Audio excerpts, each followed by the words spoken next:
आकाशवाणी भोपाल से प्रस्तुत हैं प्रादेशिक समाचार।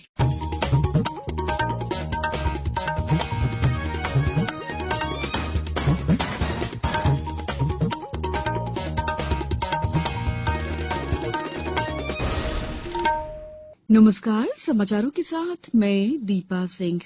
सबसे पहले मुख्य समाचार। पेसा एक्ट से जनजातीय क्षेत्रों में ग्राम सभा अधिकार संपन्न होगी। पेसा जागरूकता सम्मेलन में बोले मुख्यमंत्री शिवराज सिंह चौहान।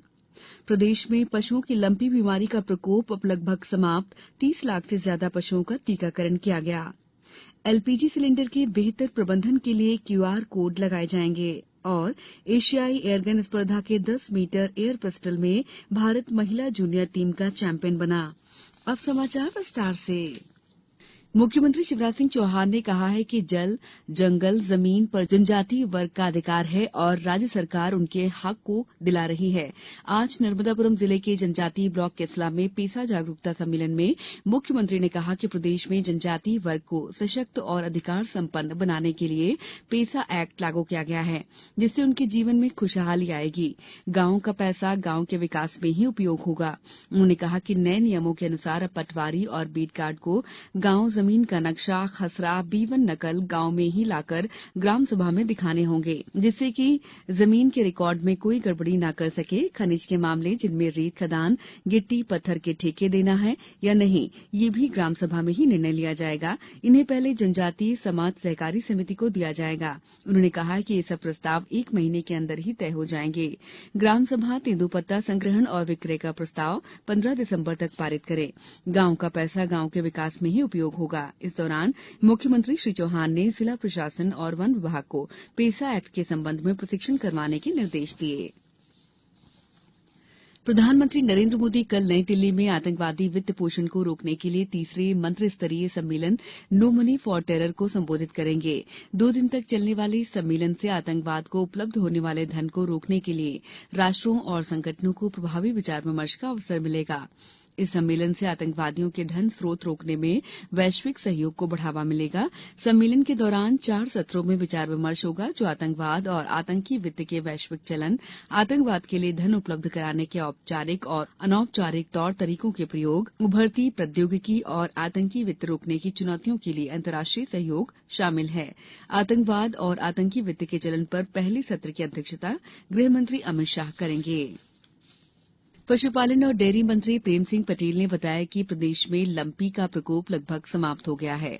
पशुपालन विभाग और स्थानीय प्रशासन द्वारा पड़ोसी राज्यों में लंपी के सामने आने के साथ ही अपनाई गई सतर्कता से देश में सबसे बड़े पशुधन वाले राज्य मध्य प्रदेश में पशुओं में लंपी रोग का संक्रमण नियंत्रित रहा। प्रदेश में अब तक 30,69,000 टीकाकरण हो चुका है। प्रदेश में लंपी रोग का संक्रमण अगस्त और सितंबर में अधिक था। माह अक्टूबर में भोपाल जिले में 1 और नवंबर में कटनी जिले में 1 पशु में लंपी की पुष्टि हुई है। लंपी से कुल 35 जिलों के 4,817 गांव के पशु प्रभावित हुए हैं। प्रभावित पशुओं की संख्या 29,257 है। इसमें से 27,481 पशु स्वस्थ हो चुके हैं। स्कूल शिक्षा और सामान्य प्रशासन राज्य मंत्री इंदर सिंह परमार ने कहा है कि राष्ट्रीय शिक्षा नीति 2020 के क्रियान्वयन से शिक्षा का स्वरूप बदल रहा है। श्री परमार ने आज भोपाल में राज्य मुक्त स्कूल शिक्षा बोर्ड और महर्षि पतंजलि संस्कृत संस्थान द्वारा 17 से 19 नवंबर तक आयोजित council of boards of school education की 3 दिवसीय 51वीं वार्षिक कॉन्फ्रेंस का शुभारंभ करते हुए कहा कि देश के सभी शिक्षा बोर्ड समन्वय के साथ विद्यार्थी के समग्र मूल्यांकन पर विचार करें। शिक्षा बोर्ड के नवाचारों से एक दूसरे राज्यों को लाभ मिलेगा। कॉन्फ्रेंस में नेपाल, यूएसए, मॉरिशस आदि देशों सहित भारत के 32 राज्य शिक्षा बोर्ड के लगभग 70 प्रतिनिधि सम्मिलित हो रहे हैं। पीएम स्वनिधि योजना में अभी तक मध्य प्रदेश में 6 लाख से अधिक स्ट्रीट वेंडर को ऋण वितरित किया जा चुका है। नगरीय विकास और आवास मंत्री भूपेन्द्र सिंह ने बताया कि योजना के क्रियान्वयन में मध्य प्रदेश देश में अव्वल है। पीएम स्वनिधि योजना के प्रथम चरण में 5 लाख शहरी पथ विक्रेताओं को 498 करोड़ 77 लाख रुपए का ऋण वितरित कर मध्य प्रदेश देश में प्रथम स्थान पर है। दूसरे चरण में 97,508 शहरी पथ विक्रेताओं को 194 करोड़ 74 लाख रुपए का ऋण वितरित कर देश में द्वितीय स्थान पर है। पीएम स्वनिधि योजना के तृतीय चरण में 1,726 शहरी पथ विक्रेताओं को 8 करोड़ 59 लाख रुपए का ब्याज मुक्त ऋण प्रदान किया गया है। साथ ही 2,26,000 स्ट्रीट वेंडर्स ने डिजिटली लेन देन कर 3 करोड़ 15 लाख रुपए का कैशबैक प्राप्त किया है। समाचारों में वक्त है ब्रेक का। ये समाचार आप आकाशवाणी भोपाल से सुन रहे हैं। हमारे समाचारों को अब आप कभी भी और कहीं भी अपनी सुविधा के अनुसार सुन सकते हैं। ये समाचार बुलेटिन YouTube, ट्विटर और फेसबुक पर AIR न्यूज भोपाल पेज पर सुने जा सकते हैं। इसके अलावा आप हमारी वेबसाइट newsonair.nic.in पर या फिर AIR न्यूज ऐप पर भी समाचार सुन सकते हैं। ब्रेक के बाद समाचारों में आपका एक बार फिर स्वागत है।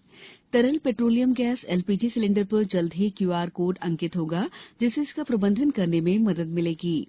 केंद्रीय पेट्रोलियम मंत्री हरदीप सिंह पुरी ने कहा है कि मौजूदा सिलेंडरों पर QR कोड चिपकाया जाएगा, जबकि नए पर इसे जोड़ दिया जाएगा। उन्होंने कहा है कि QR कोड की व्यवस्था शुरू होने से सिलेंडरों की चोरी और अन्य समस्याओं का समाधान करने में मदद मिलेगी और गोदामों में बेहतर प्रबंधन होगा। इंडियन ऑयल कॉर्पोरेशन लिमिटेड के अध्यक्ष श्रीकांत माधव वैद्य ने आकाशवाणी को बताया कि पहले इसे दिल्ली में प्रायोगिक तौर पर शुरू किया जा रहा है।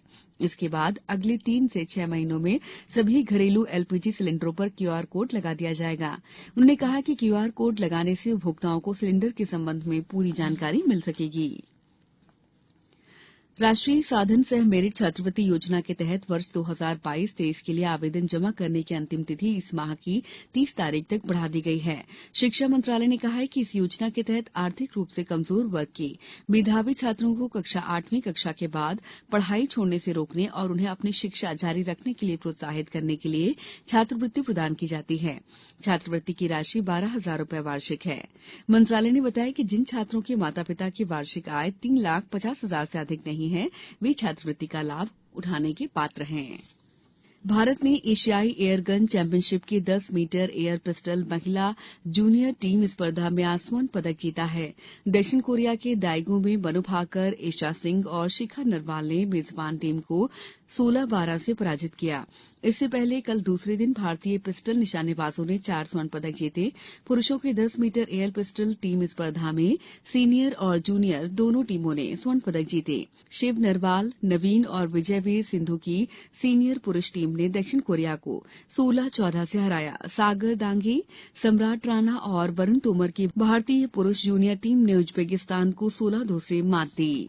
अब कुछ समाचार संक्षेप में। कर्मचारियों की सामान्य भविष्य निधि के लेखों में होने वाली त्रुटियों के सुधार के लिए प्रधान महालेखाकार कार्यालय द्वारा संयुक्त लोक अदालत और बैठक का आयोजन 27 दिसंबर को नर्मदापुरम में किया जा रहा है। अखिल भारतीय सहकारी सप्ताह के अवसर पर जिला सहकारी संघ मर्यादित धार द्वारा आज सहकारी शिक्षा प्रशिक्षण व्यावसायिक प्रबंधन कार्यक्रम आयोजित किया गया। उपस्थित सदस्यों को सहकारी प्रशिक्षण की उपयोगिता, शहरी साख संस्थाओं को भविष्य में आने वाली परिस्थितियों से अवगत कराया गया। एकलव्य आदर्श आवासीय विद्यालय गुना में कक्षा 6वीं में 30 बालक और 30 बालिकाओं की रिक्त सीटों के लिए ऑनलाइन आवेदन आमंत्रित किए गए हैं।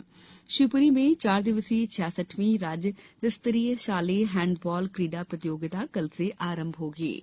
इस बुलेटिन में इतना ही। दीजिए इजाजत। नमस्कार।